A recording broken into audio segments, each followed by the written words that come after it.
Hey everyone, this is Harmon, and welcome to Comedy History 101 Year-End Extravaganza, where we school you in comedy of 2023.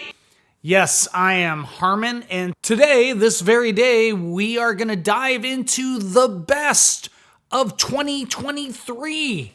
Yes, we have had comedy history episodes on Kids in the Hall, Mr. Bill, The Comedy Culture Wars, Last Comic Standing, the Dublin comedy scene, Michael Richards' infamous Meltdown, Revenge of the Nerds, Found Footage Festival, the Harvard Lampoon, Celebrity Journalism of the 80s, Shemp Howard, and more. Yes, we are going to give a sampling of the best Comedy History 101 episodes of 2023. And it's been a heck of a year, and we've had some amazing guests who helped us do some deep dives into the history of comedy. Most particularly, Comedy History 101 was off for 2 solid years. And in 2023, we resurrected from the ashes like a mighty comedy history phoenix, soaring into the we will school you in comedy skies. And on that reason alone, please take some time to like, subscribe, and comment on Comedy History 101, wherever you get your podcasts, most particularly on comedyhistory101.com. or on the social medias at Comedy History 101. Even give us suggestions of episodes we should dive into. And we will read your comments on the air via AI. The point being, show Comedy History 101 a little love. So on this episode, we are going to highlight some of our favorite guests of 2023. And if you like what you hear, you can always go back and dive into the entire episode. And by the way, these episodes are in no particular order because all our guests this year have been crazy interesting and have provided some great insights into the history of comedy. So without further ado, You're stupid. Everybody's so stupid. I'm trying to use the phone! excuse me! Comedy History 101. Our first Comedy History 101 deep dive is from an episode back in June where I interviewed Paul Myers, brother of Mike, who wrote the book Kids in the Hall, One Dumb Guy. Yes, a definitive history of the comedy group Kids in the Hall. And what I loved about interviewing Paul, he knew the Kids in the Hall right from the very start, which was like a comedy conversion of the Beatles before the Beatles. Actually, it's funny. The book opens up with a sort of a scene of me walking to see them at the Rivoli, and an interesting confluence of just as they had started doing those shows in Toronto. Now, I am from Toronto and I grew up in Toronto. And I had been going to take Second City workshops at the Second City Fire Hall, which is a building called the Old Fire Hall on the other side of town. And coming out of one of the classes was Kevin McDonald and Dave Foley. And Dave Foley and Kevin McDonald knew my brother, who had also been at Second City workshops and had gone on to the touring company. So they were kind of like, oh, you're Paul, you must be Mike's brother, Paul. And we started talking. I was in a band that played the Rivoli all the time, which was a kind of a multi-use club. And that comedy was just starting to become something in the clubs. It wasn't, especially sketch comedy. There were stand-up comedy places like Yuck Yucks. You know, stand-up comedy was a little more established, but not down on this hip street called Queen Street West. So the fact that the Kids in the Hall were saying that they were about to play the Rivoli, and I went, I play there. I know that place. On any other given night, it's a band club, you know? And I thought, I'll go see them. Now, I was also dating a woman at the time who had gone to York University with Scott Thompson. And she said, my friend Scott's comedy troupe is playing the Rivoli. And I said, wouldn't it be weird if it was the same people that I'm going to see? So we went, and it was definitely Scott and Kevin and Dave, and then Bruce and Mark. And other people were performing still at the time too, like Luciano Casimiri and sometimes Sandra Seamus. And they basically, we watched them build a following. And there were weeks when there was hardly anyone there. So it was every Tuesday or Monday, depending on who you talk to. Like Bruce and Mark came from Calgary, and that's like there were already the 5 of them in the group. It was at that point when you started seeing them? They'd just gotten Scott, so they had finally sort of settled in. So I kind of missed the firsthand sort of watching them shift their lineups. Now, what I didn't realize is that my brother Mike had also been doing theater sports with some of them and doing scenes. So they all kind of knew each other. And you got to understand, this is like, well, now it seems like the Beatles, like, and I can say that objectively, but it seems like, Liverpool, but the bands were all getting together and they hadn't really formed yet. And so, but they all kind of went, oh, that guy plays bass, I know him. And this guy, but so these comedians were all just sort of like looking for a place to do it. And, I mean, I could go long on this answer, but the whole generation was people who had watched the first iteration of Saturday Night Live and Monty Python. And for them, sketch comedy was this thing, like we're not stand-up comics. We're not just up there telling jokes or, stories.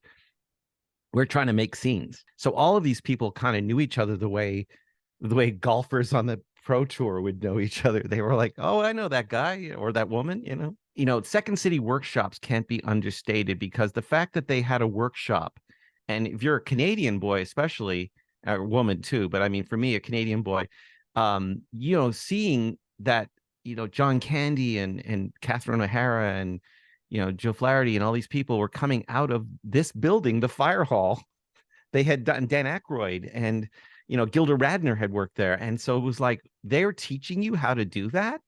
So a lot of these people that we knew, Dave Foley, Kevin McDonald, my brother, they all went down to Second City because they wanted to see where the magic was. And then the theater sports started, which was more of a Western import. And that's where Mark and Bruce sort of got their start. They were in the Loose Moose Theater in Calgary, which was teaching theater sports.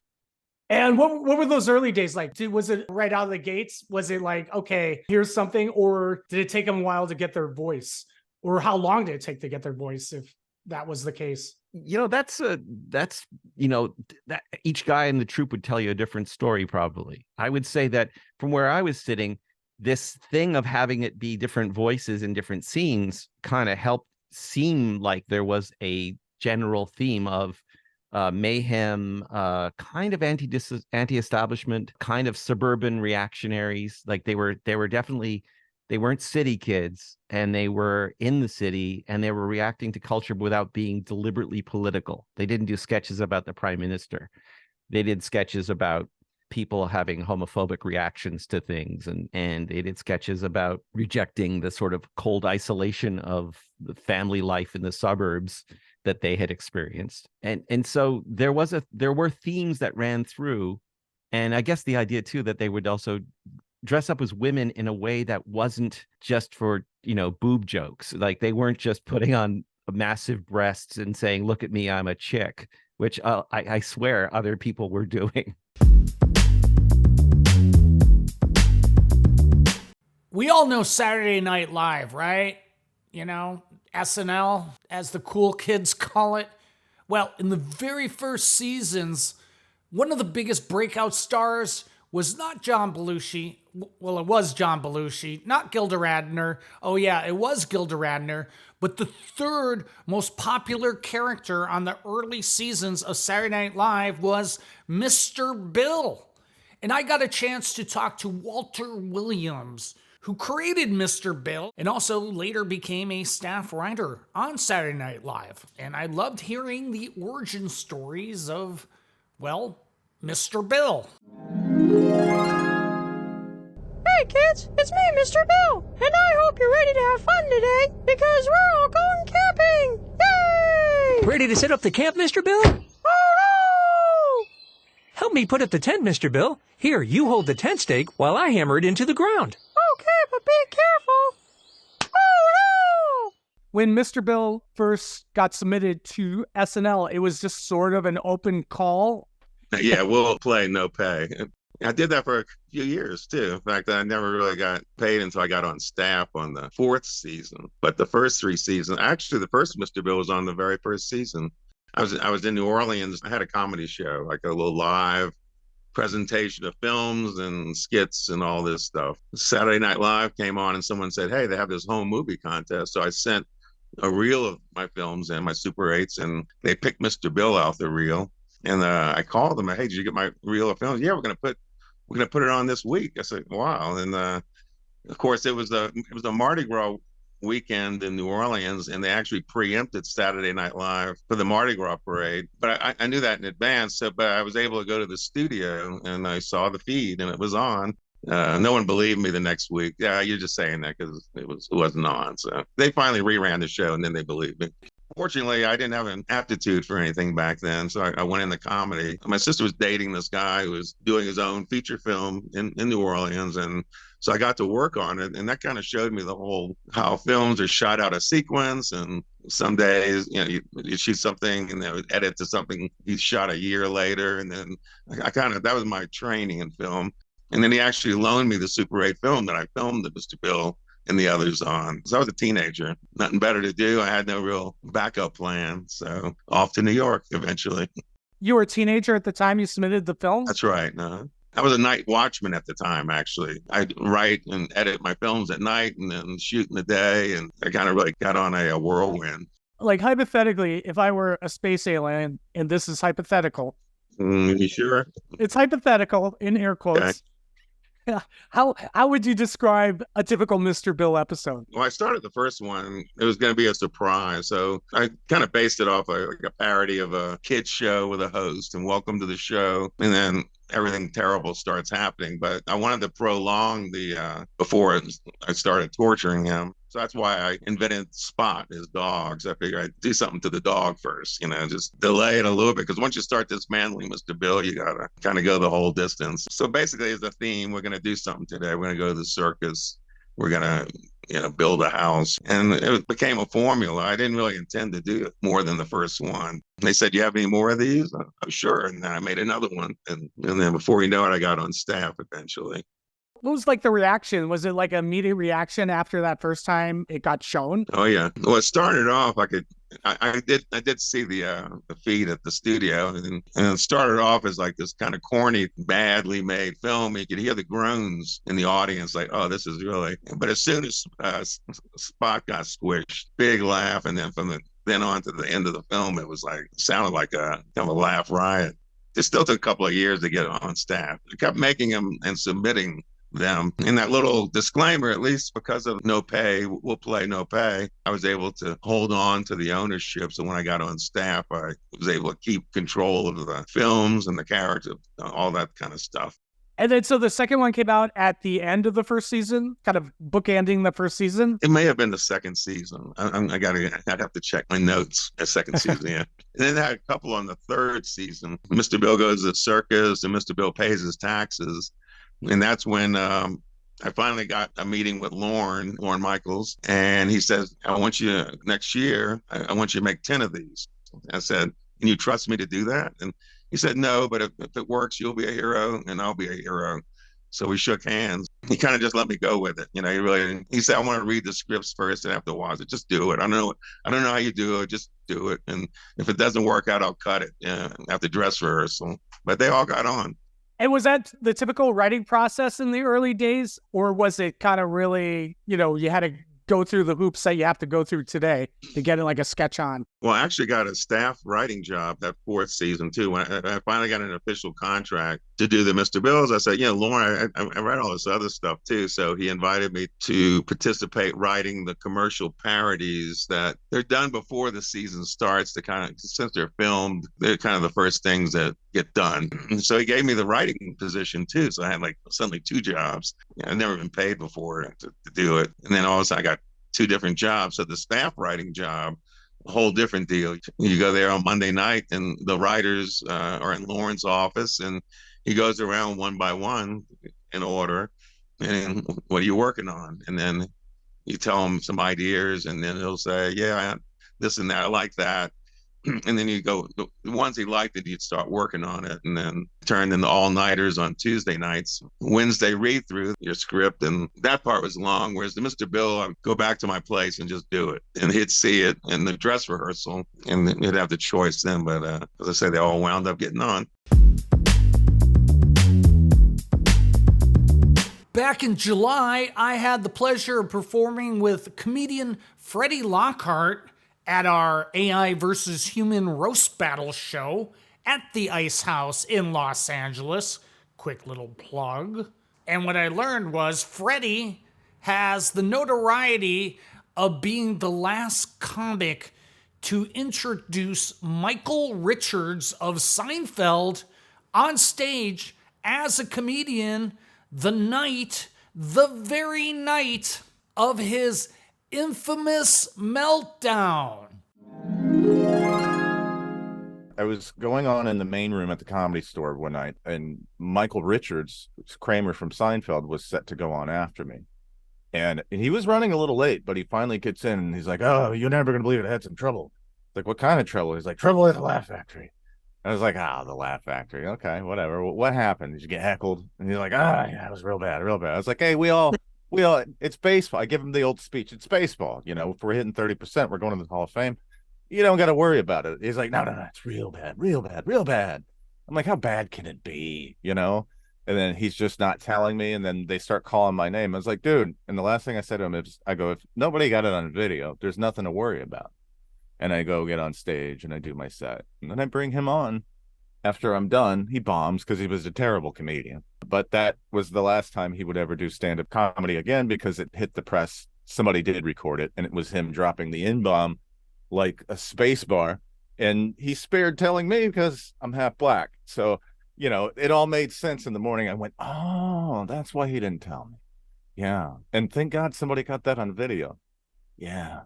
And before that, what was your opinion of Michael Richards? I mean, again, there's a specific thing in mostly like in LA where someone's famous and they want to parlay that fame, and they think it's sort of an easy pivot to, well, I'll just do a stand-up comedy act. Like Stormy Daniels went that directions. Right. You know, the great thing about comedy, it's a very humbling thing, and if you don't got it, you don't got it. And he is a great comedic timing pratfall artist. He has his place in history for sure.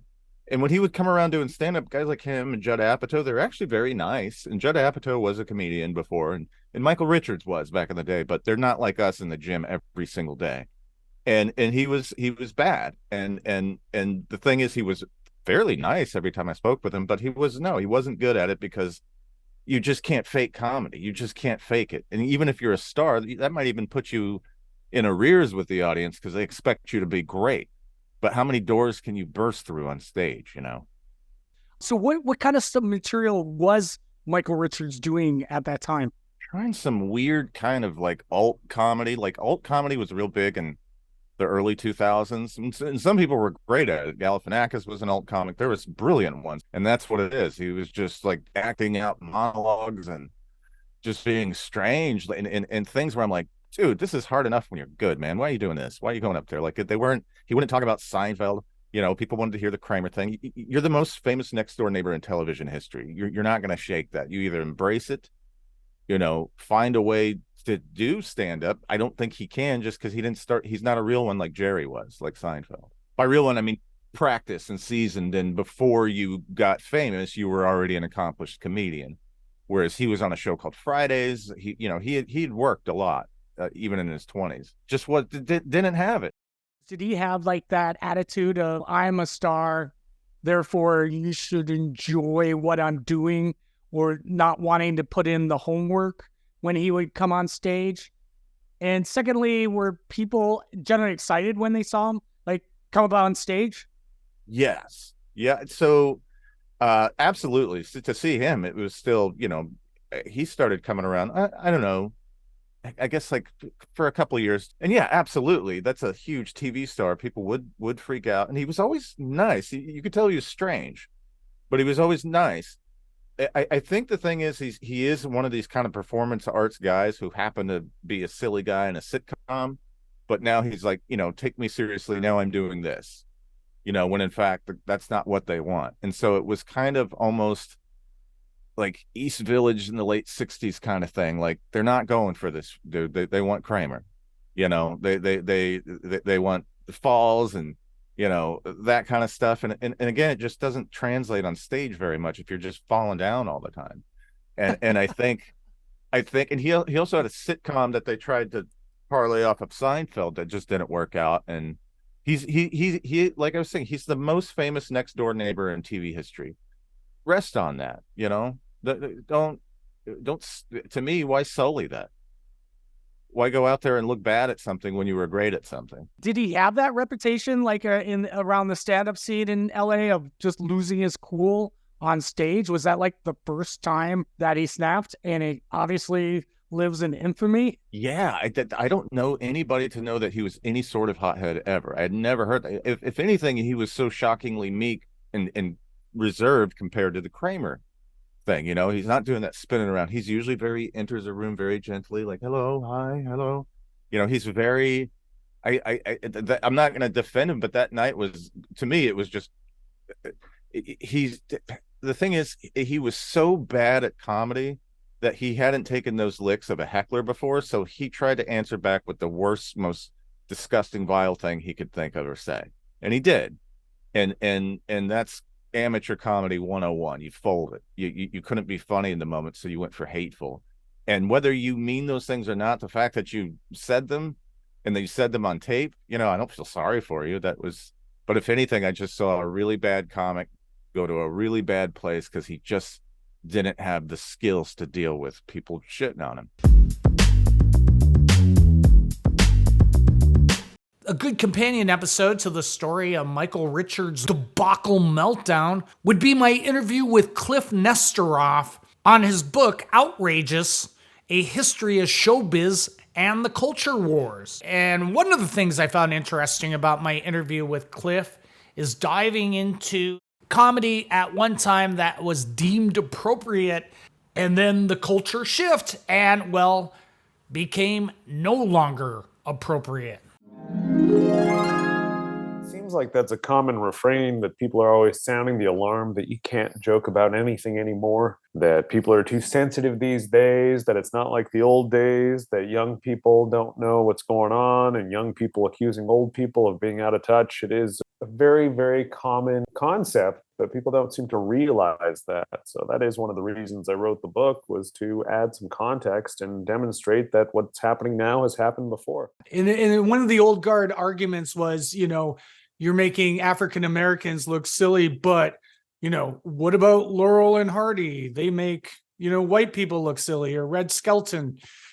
But, it's just the obvious is, those are white characters with white writers writing that. Yeah. And then also, like I said earlier about the stereotypes, there might be two dumb white guys, but all the other characterizations throughout the culture, you also have smart white guys, you have professional white guys. Like, they're not all demeaning stereotypes, where when it came to ethnic minorities, more often than not, it was a demeaning stereotype. You look at Asian characters in movies in 30s, 40s, and 50s with pidgin English, or white people in yellowface. There were no realistic portrayals of Asian people. So it's not a matter of like, well, how come white people don't complain about Laurel and Hardy? It's because there's hundreds of others of examples of white characters that are not a couple of dummies.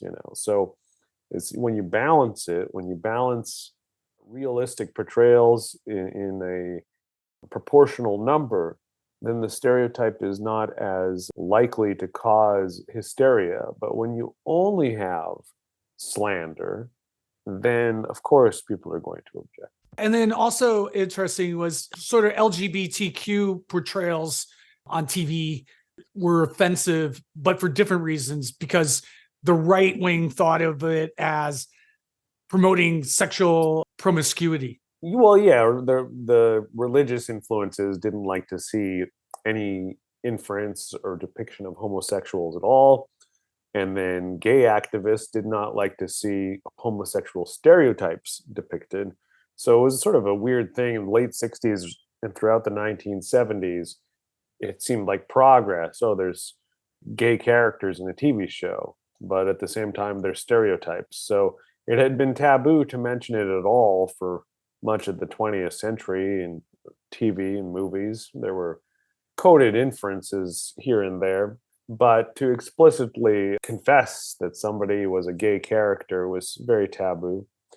But yeah, it was strange that that was the case. So, and that happened with the Amos and Andy show as well, because bigots in the South objected to black actors on the screen, and then black activists objected to the fact that stereotypes were on the screen. So you had these two opposing viewpoints, and then the creators or the sponsors stuck in the middle, and they were exasperated. They were like, well, we can't win. No matter what we do, we're getting it from both angles, which ultimately had a unfortunate effect. They just kind of purged all of it from the screen. Not necessarily gay characters, but in the 50s, certainly they just purged black actors from television because they didn't want to get accused of furthering racist stereotypes, and they didn't want to get accused of whatever a bigot would accuse them of. So yeah, that is one of the more interesting things when you get protests from both sides. Even in the 1990s, a movie like Basic Instinct, it was protested by evangelicals for its sexuality, and it was also protested by liberal groups for furthering gay stereotypes.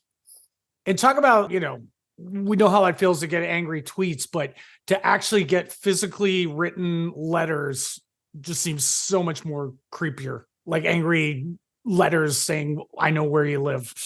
Yeah. Steve Allen, the first host of The Tonight Show, in the late 50s, he became a member of SANE, which was an organization, SANE for Sane Nuclear Policy. It was a nuclear disarmament group. Many people in show business were part of it. Marlon Brando, Marilyn Monroe, Arthur Miller, Ossie Davis, Harry Belafonte. Anyways, Steve Allen mentioned it on one of his Sunday night programs, The Steve Allen Show. And as a result, he started to receive all these death threats in the mail.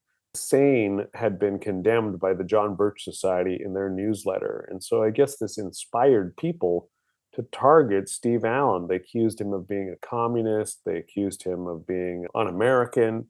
And there was a guy who sent a series of death threats to Steve Allen pretty much every week over the course of a year, saying, it would give me no greater pleasure than to come down to your office in Sherman Oaks and put a bullet between your head, you're between your eyes. You're nothing but a communist piece of shit, like literally with those types of words, full on profanity, which we don't usually associate with the late 1950s. We more associate that with today and the type of comments you might get on the internet.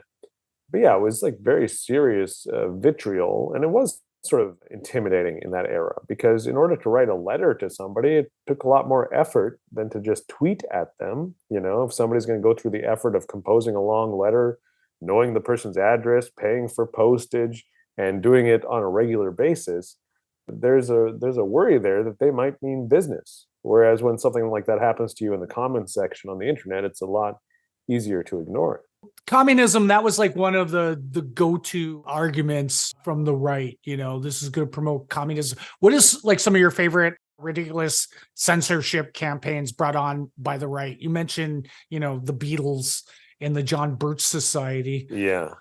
Yeah, I mean, that's a good one. There's so much hatred towards the Beatles. If you go through the archives and the letters to the editor, older people just didn't think it was music. They just thought it was noise. But yeah, there was a great book that the John Birch Society distributed. It was published by an imprint run by a guy named Billy James Hargis, who was a famous Baptist preacher in the 60s. He was sort of like Jerry Falwell before Jerry Falwell. And this book was called Communism, Hypnotism, and the Beatles. And it was written by this guy, David A. Nobel, who's still alive. He's part of the Council for National Policy. They advised Donald Trump's transition team in 2016, and there was David A. Nobel's name on the list of advisors.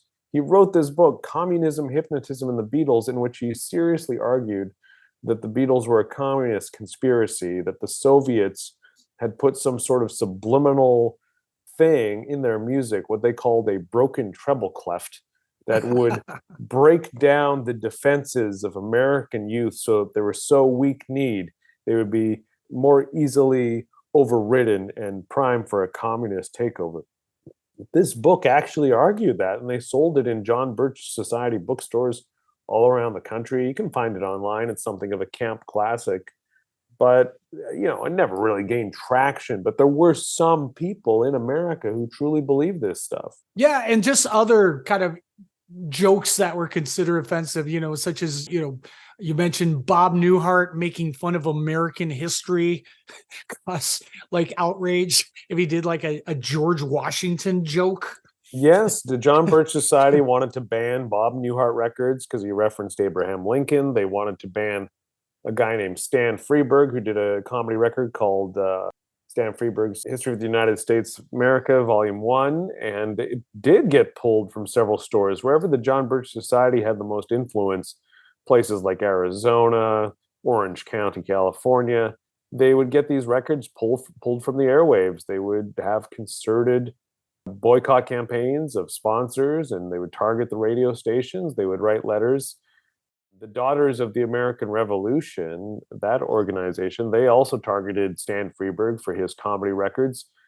And one of them said that she would fight Stan Freberg's comedy record to the death, simply because it was a parody of American history. They had sketches on there about Christopher Columbus and about Washington crossing the Delaware or whatever.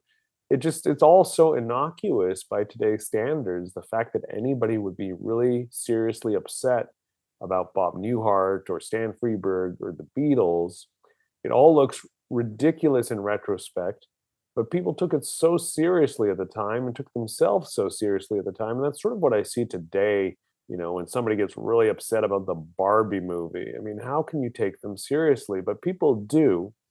And I think that all the things that we see today on social media with people getting upset about this or that, so much of it, just like that stuff from the 60s with the Beatles, decades from now, when you look back at it, it'll just seem absolutely absurd. Another pure treat was talking to Joe Pickett and Nick Poocher, curators of the Found Footage Festival, on their love of found videos, but most particularly on their love, much like my love, of infiltrating TV shows, which was chronicled in their recent documentary Chop and Steal, where they posed as a fake strongman team, Chop and Steal, and infiltrated a series of morning news programs, which had the results of being sued. And because of the lawsuit that followed and the notoriety they received, they were asked to be on America's Got Talent, where, unbeknownst to the producers, they ended up peeing in their pants in front of Howie Mandel, Simon Cowell, and Scary Spice on NBC TV. And we had a great conversation about the pure joys of TV infiltration. The morning news shows is what really set that all in motion. Yeah. And so I was like, oh, this is a pretty good story right here. And so I called up Ben Steinbauer and I was like, hey, we're getting sued right now in federal court. Do you want to follow us? And he's like, yes, I'll be right there. So he grabbed the camera. You said there was like one news station when you turned up to infiltrate where they just went, nah. Yeah. There was one in Eau Claire, Wisconsin. We had two that morning. We had one at 5:30 in the morning and one at 6:30 in the morning. And the one at 5:30 a.m., we went in there and the producer looked at us and he's like, you guys don't really look like strongmen. He just said that to our face.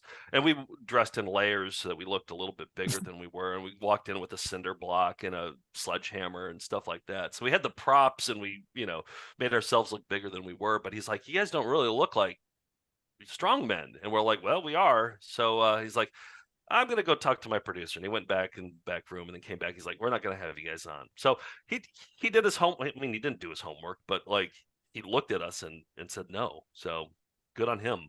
But then we just went across the street to the other station, and that one went just as well. So yeah. But I think it's like from infiltrating these places, it's like you're creating entertainment for people. When they turn it on in the morning and they go, do you know what I saw this morning? You're that. Yes. So you're doing the job of what they want, is to create something that people will talk about. And even if it's Right. something false, Yeah. they'll still talk about it. After we did one of them in Allentown, we did one. We went to a Panera afterwards to get breakfast, and somebody was in Panera and was just like, "Hey, I loved your appearance this morning." Like somebody had actually watched it. They're like, it was really funny. So like, I don't know, people are laughing while they're watching their channel. How bad can it be? Like, you know, we're doing them a favor. Well, to TV show, our and they understanding, it was the line is that you can't you have to put in enough clues, or it has to be some sort of social experiment and have that value to it, where you're trying to expose these companies for not doing their homework, basically. So that's sort of the litmus test, I think, for some legality purposes. So, but for what you're doing, like you were saying, like even like Jerry Springer and that kind of stuff, they make up the lies for you. You know? Exactly. Like, yeah. Yeah. So I mean, who gives a shit at the end of the day? For like the fake chef, we did create a fake Good Housekeeping article that the chef did, Chef Keith. It was like how to spruce up your leftovers, and it was like you know, some dumb recipes in there, like I think it was like sweet potato mushroom sweet potato bars with marshmallow topping, or you know, things like that. And it had a picture of me in there as a chef and a fake recipe, and like we wrote the whole article and just kind of photoshopped it. And then we just realized we don't need to go that far. Like, we don't need to do fake websites. We don't need to do fake Good Housekeeping articles. Like, with Chop and Steal, there was nothing. There was just like a press release with verifiable lies in it if anybody did their homework. And well, I remember too, we in college, Nick and I roomed together in college, and we would watch Jenny Jones every single night at like 2 a.m. And they would be like, have you and your roommate got into a fight over a girl or something like that? So we would always call it up and be like, yeah, we have. And then they would continue to call us. I mean, we were just like, we would make up a story. And it looks like, I mean, that was down in Chicago. We were up in northern Wisconsin. So we never actually made the trip down, but we could have. And you actually followed through on it. So I tip my hat to you on that. Yeah. And do you experience, like, when I was like doing that a lot, like the adrenaline rush would be uncanny. Yeah. And I sort of, like, for me, I sort of just got addicted to it. Yes. Like, it's just like, I just want to get on every show and just 100% that. The thing, like, that I turned down shows. You were sought after. Yeah. yeah, once you're on the list, you know, like, yeah, they wouldn't leave you alone. They'd be like, okay, so you're for sure coming, you know, and we have you for this other show that might be good as well. A lot of these producers, especially with the morning news shows, they're right out of college, you know, like, because they don't get paid squat. So, you know, they have a lot of inexperienced people. So, like, when, you know, Chop and Steal, a press release shows up in their inbox, they're like, oh, yeah, this will eat up 10 minutes. Like, this is, you know, we can sit back and relax while they do all the heavy lifting here. So, yeah, no, they salivate over that. But ultimately, it's a pretty victimless crime. Like, that's the other thing. Is like, what was the crime happening here? We made it, like you said, it's an entertaining segment. I don't think anybody cares whether we're real strongmen or not who was watching. It was just like a funny segment on their show and got more attention to their news station than if we had been real strongmen. So you know what was funny is when we were doing Kenny Strasser, the yo-yo expert, me and Mark went on one in Wausau, Wisconsin, and he did this. I think his yo-yo. No. He hit himself in the face with like a yo-yo or something like that, and then he got really quiet, and then it was awkward, and then they threw to a commercial, and then they were like, they found out that it wasn't a real yo-yo expert, so then they wanted to make amends to their audience, and they're like, we're sorry, we got duped by this guy. We're going to bring on a real yo-yo expert this time. So they brought on this guy. I saw this. Somebody sent me the link. It was like 2 weeks later. They had on Zammy, the yo-yo expert. So they had a real yo-yo expert on. Yeah. And I feel like people who are watching this channel are just like, what the fuck are these people talking? Like, why are we seeing so many yo-yo experts on this channel now? I feel like, I mean, people just like barely even watch these shows, but like this morning news show is like, we have to make amends. We have to give them a real yo-yo. We have to fill their yo-yo yearning. Yes, exactly.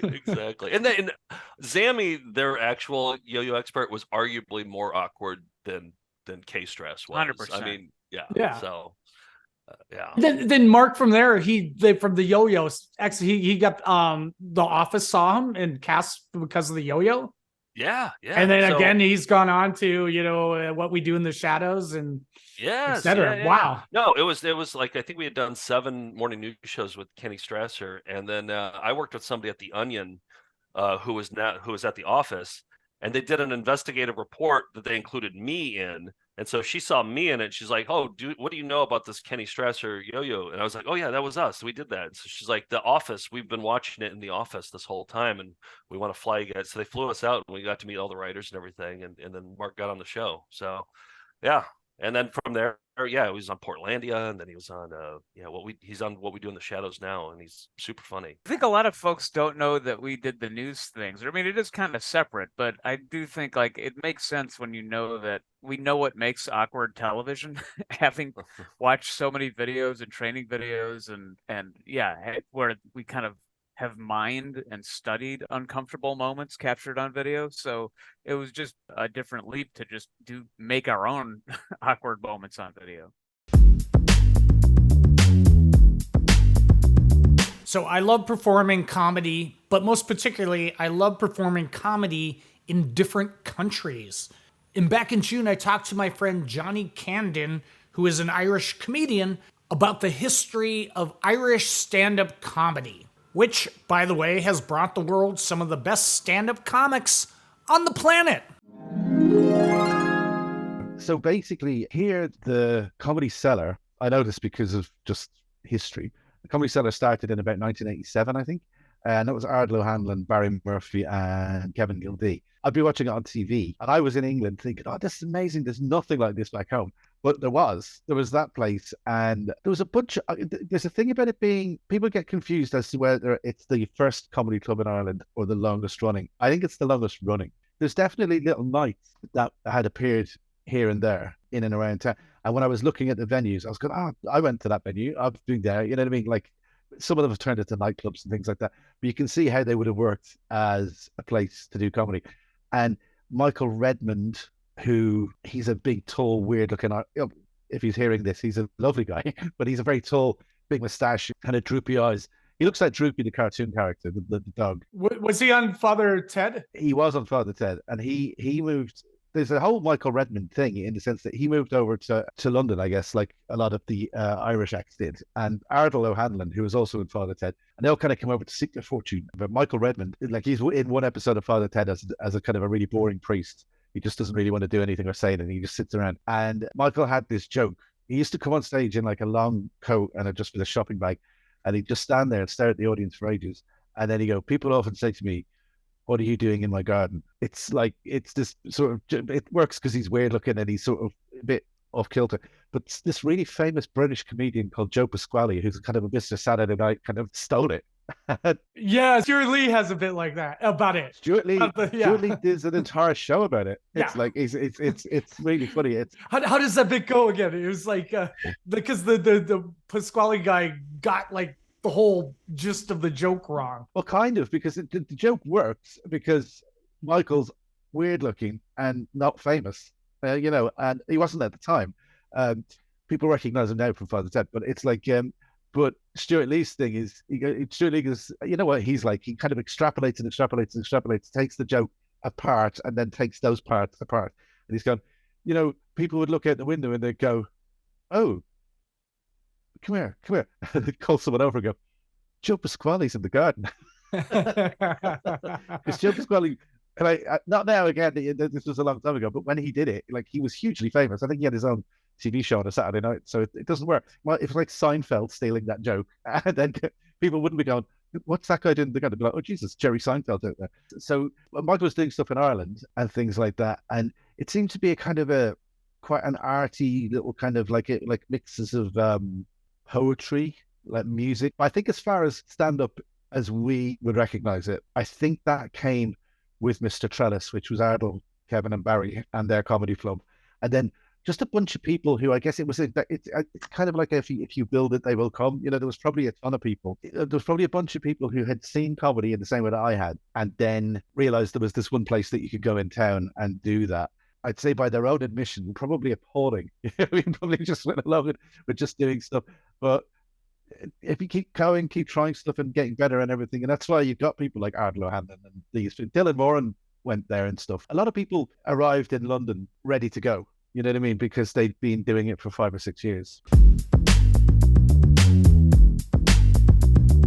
Another joy of producing Comedy History 101 is when I get a chance to talk to comedy historians. And thus the case when I talk to Jeff Dale, the only man in history to have written a biography of Shemp Howard of the Three Stooges, about his appreciation of the original member of the world-famous Three Stooges. So where are you at then? I'm in Brooklyn, New York, which ironically is the birthplace of the Three Stooges. Yes, that's true. That's the real Three Stooges, or as we like to call them now in the business, the original Four Stooges. So just to make that absolutely plain. I guess my question is, what attracted you to write about Shemp out of all the other Stooges? Oh, well, really, really simple. This is a great question. I love it. I love it because it's pivotal. The Stooges, essentially, not as the name, the Three Stooges, but the beginnings of the Stooges started in 1923. That's 100 years ago. In that time, there's been anywhere between 40 and 50 books written about the Stooges. And that would be like books on Curly, books on Larry, the group as the group, things like film locations, some great books out there. And you know something? Not one single Shemp. So it left me wondering, well, this is ridiculous. I mean, he's the original Stooge. You know, basically, here's his wife saying he's the first professional Stooge that Ted Healy ever had, and nothing has been written. So I thought, well, here I am up in the cold. Well, it was the heat when I started writing it, and I thought I'm going to write it.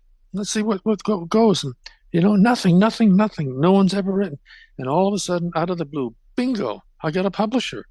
I got an American publisher. You know, where the dollar's worth a dollar. So I was quite happy, and I was thinking, good Lord, I'm going to be writing the very first book ever written on Shemp. In 100 years, no one has come forth and wanted. There's people who've wanted to do it, and because I don't know what it was. Were they afraid to do it? Were they afraid to sort of be disruptive? If we remember this particular podcast for anything, this is what I would like to remember it by, is the day that you and I, maybe you particularly, put an end to the Curly camp and the Shemp camp. And let's just say they're two really great performers, absolutely different performers, but let's all get together and like all of them, you know, because especially the four originals and the two that came after, because they're all part of 100 years of comedy. And how many can say that? And read my book, and you'll find out academics teaching courses on entertainment history do the same thing. Put your hands up. Those who recognize Lauren Hardy, nobody. Marx Brothers, maybe one or two. The Stooges, everyone in the class, including women. There you go. Yeah, and how would you describe Shemp's style? You know, like Mo, the boss, you know, Curly was kind of like the child. How would you describe like Shemp's dynamic in the whole Stooge mechanism? Well, he's a little different in a sense, because you got the Larry, who's sort of the reactionary, the middle Stooge, kind of quiet, incredibly funny faces. Oh, he had the most magnificent face. But Shemp is strange because he's known in his own as a solo act and part of the Stooges. He's a very physical comedian, just like the others. And by the way, he would actually not get to the point where he'd, you know, take a slug at all, but he'd get close. He looked almost as someone said he looked like kind of a mean Mo. That, you know, he's a little taller and he maybe, you know, smack Mo around. So he's physical. He's also what a lot of directors like Jules White didn't particularly like, unless you were Curly, didn't like ad-libbers. And Shemp was known as being a real ad-libber. So while we think we're born into the generation of ad-libbers like Robin Williams and George Carlin and you know, and Richard Pryor and people like that, way back, there was a lot of ad-libbing. And Shemp was known for being a really good ad-libber, and he would do it while he could. It's not every day you get to talk to a cast member of Revenge of the Nerds, one of the most iconic raunchy comedies of the 1980s. And I got a chance to do a deep dive with Andrew Cassese, who played child genius Wurbzer in the movie Revenge of the Nerds. And Andrew told me some behind-the-scene antics of what it was like to be an on-screen member of the Lambda Lambda Lambda fraternity. I didn't know James Cromwell was in it until I watched it. Yeah. Yeah, Succession, and also favorite from L.A. Confidential, Dudley, L.A. Confidential. He got an Oscar for Babe. You know, he's an amazing actor. He actually is originated the nerd laugh from that movie. He came up with that in his audition. And I remember watching his audition. They had the tape of it in the van sometimes on the way to set.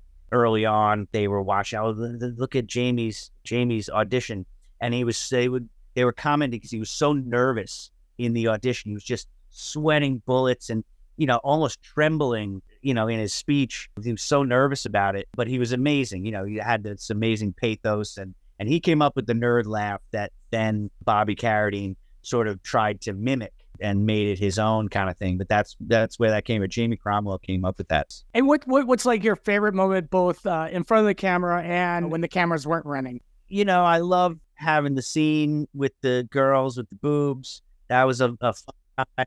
I really got a chance to sort of be on, be at the center of the whole thing. And I thought, oh, this is great. This is a lot of fun. And I knew that monologue cold. So I just read it a few times and everybody loved it. There's a scene, there's some odd bits that I see when I see it. I get kicked in the face one time when we're doing the panty raid. Larry's going up the rope or coming down the rope, or whatever, and sort of swings into my face. I actually take one in the face. Can't tell really in the final cut, but every time I see it, I'm like, oh yeah, that one, that smarted a little bit. That was a fun night. There was a whole thing of like, oh, we're running around on the roof. I really liked doing that. That was a lot of fun, and just things like that. Nerds!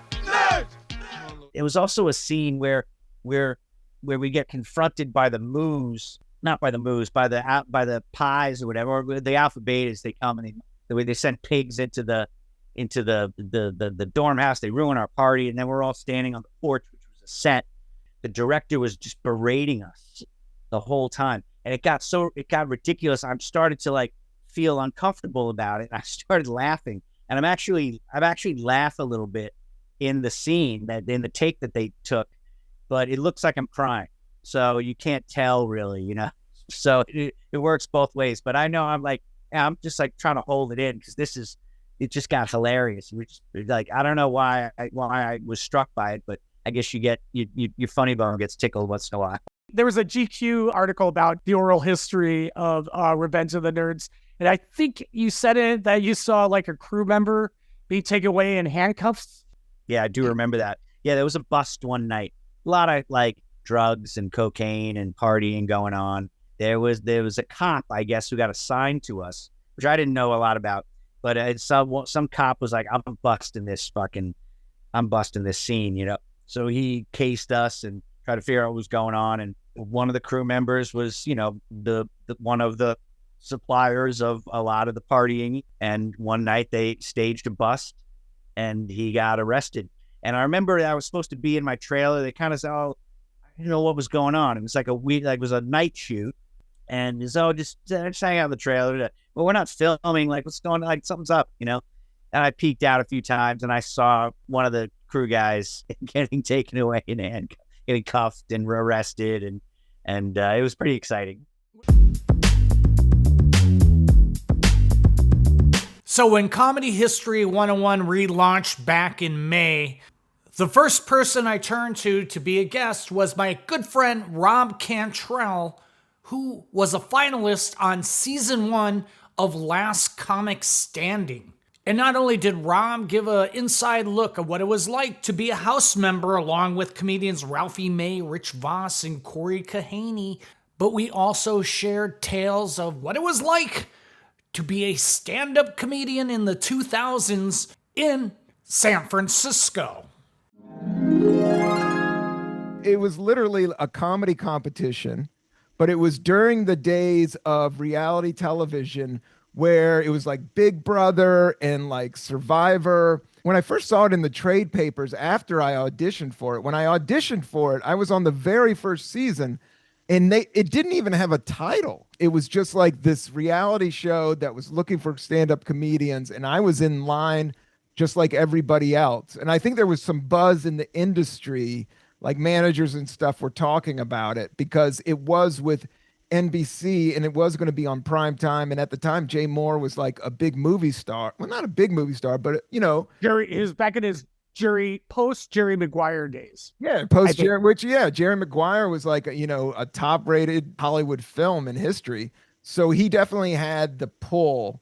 And he was like a old road comic from Jersey from back in the day. So he was a big fan of stand-up comedy, and the pitch came down. Him and Barry Katz put together Last Comic Standing, which was literally like a kumite fight of comics being judged. And then they live in a house. Like that was over the years, it kind of dropped away from it. But yeah, I had to live in a house we lived in a house with the 10 top contestants. And each week they worked off a guest like Survivor down to the last 4. Ralphie May was on my season.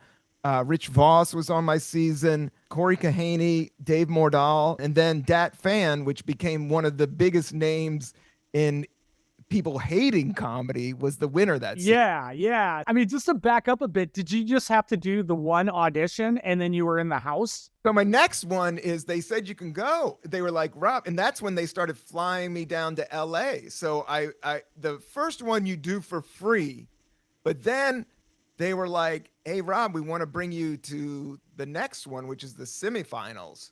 And so I was like, okay, let's see how this goes. And that was in LA at the Laugh Factory. And that was the first time I met Ralphie May. And I grew up a lot in the South. Like, a lot of my relatives were the size of Ralphie. Like, I didn't trip on Ralphie. Like, Ralphie and I clicked. Ralphie had been doing comedy like 10 years. And he was just like crushing. He was just this, over the top personality.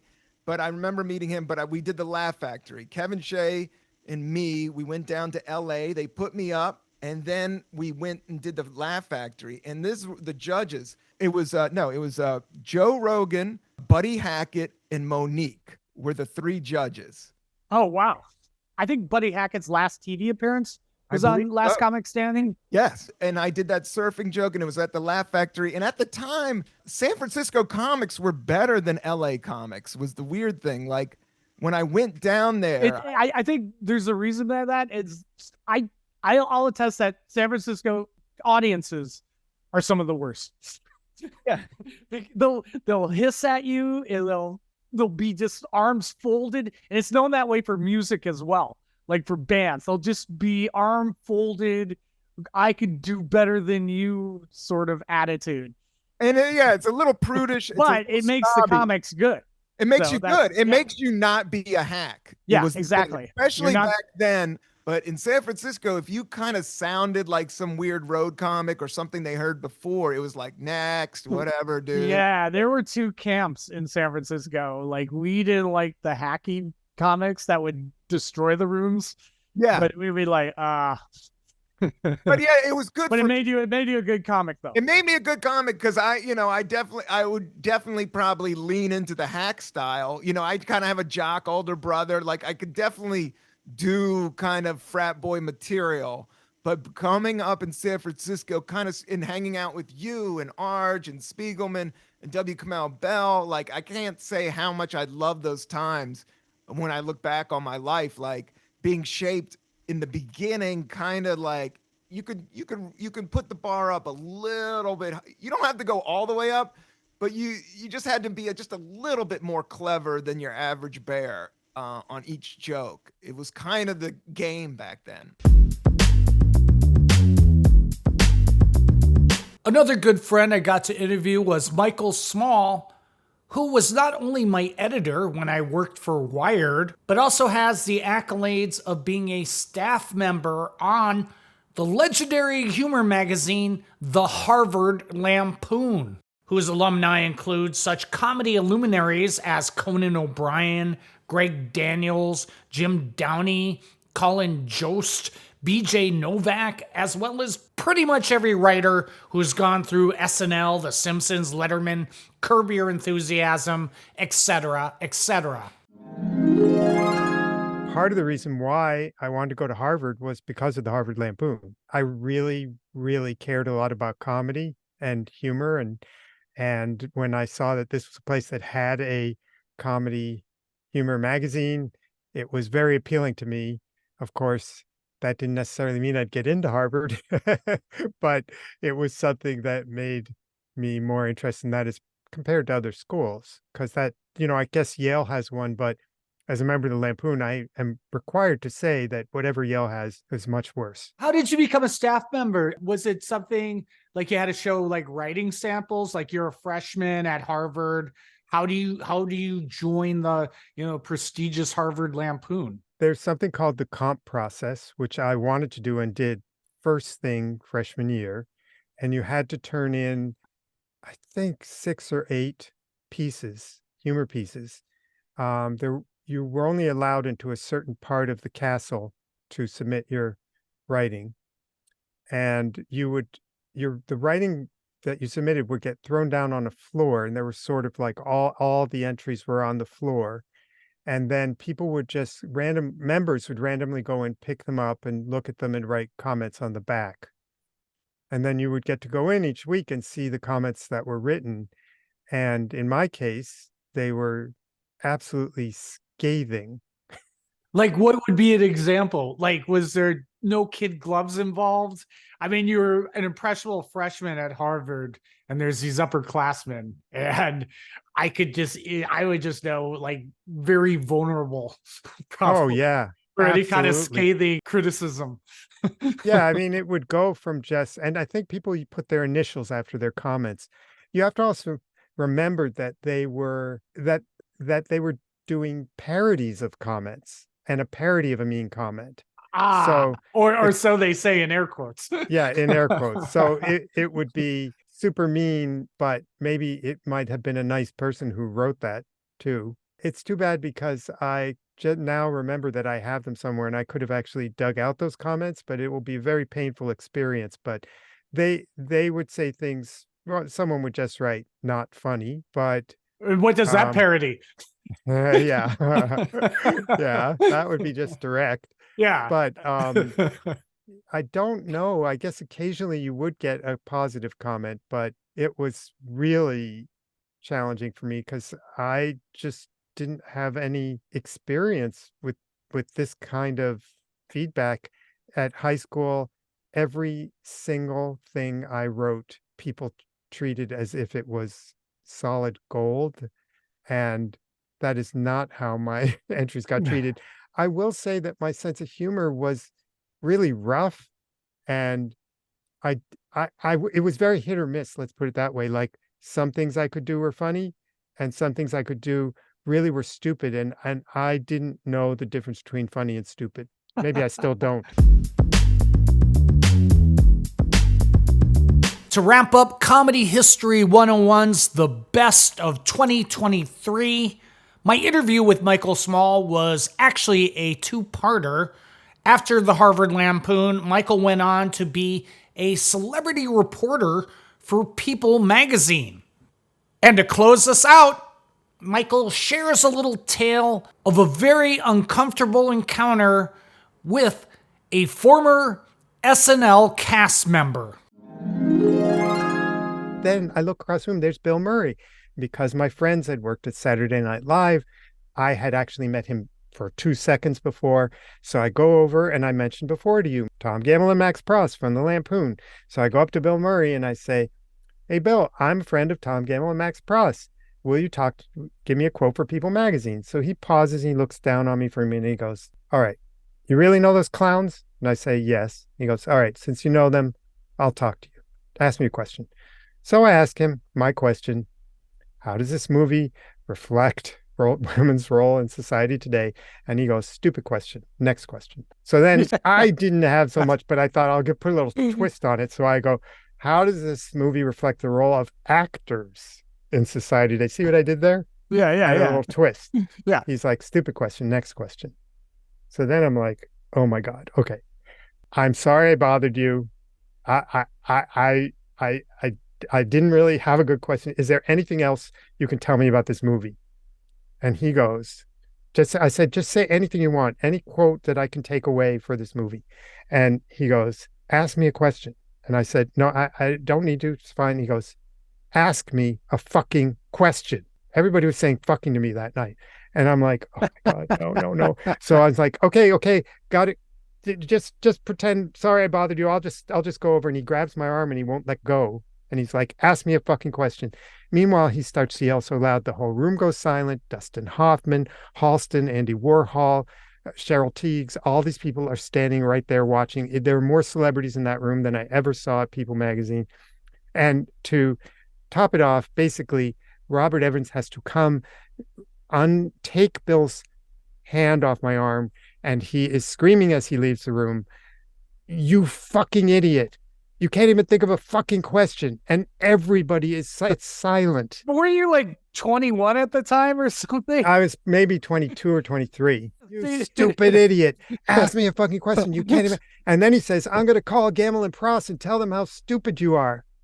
And I called Tom, and Tom and I talked about this recently. He said, I thought you were calling to tell me somebody died. And I said, Tom, I made a fool of myself with Bill Murray. I asked him stupid questions. And Tom said that he talked to Bill Murray after that. I think Bill called Tom and said how stupid I was. And Tom's take on it is that Bill was just pulling my arm and that it was an act. I feel like it was more than that, but Tom really knows Bill, and he says Bill's a really nice guy and that he was just playing with me because he said it, and he said Bill was just really mad because he thought I didn't really know Tom and Max, and he thought I was a faker, and that he was going to punish me for faking that I knew them. And that, my friends, wraps up the best of Comedy History 101 for 2023. And we will be back in 2024 with a lot of Comedy History 101, where we will school you continually in comedy. But before we sign off, a few quick plugs. On January 7th, 7 p.m. at the People's Improv Theater, I'll be presenting my show AI versus Human Roast Battle. Come out and see a human comedian take on a machine learning AI in a roast battle of tomorrow. January 12th, 7 p.m. at the Red Room, I'll be presenting my show Tale, NYC's finest storytelling. No hokey gimmicks, no dumb themes, just the best in New York storytelling. And on January 18th, 7 p.m. at Young Ethel's in Park Slope, come out to That 80s Improv Challenge. 3 teams compete in a 3-round game show by creating scenes inspired by obscure videos from the 1980s. And to wrap up January, on January 28th, 5 p.m. at Young Ethel's, I'll be presenting my show Jokey Okie, stand-up comedy karaoke in a 3-round game show. And you can find out more about my show dates on my website, harmonleon.com, or on the social medias at harmonleon. And of course, as always, take some time to like, subscribe, comment, or even suggest a show topic on Comedy History 101, wherever you get your fine podcasts, or on our website, comedyhistory101.com, or on the social medias at Comedy History 101. And as I mentioned, we will read your comments via AI, such as this, a comment on the history of National Lampoon Lemmings from a Dash Fat Bastard. I don't think that's his real name. And Dash's comment will be read by AI Sarah Silverman. Dash writes, Hi, big fan of the Poon and that era in comedy. Thank you for this and for what you have to say here. Thank you, Dash Fat Bastard, for your comment. And until 2024, bye everyone. You're stupid. Everybody's so stupid. trying to use the phone!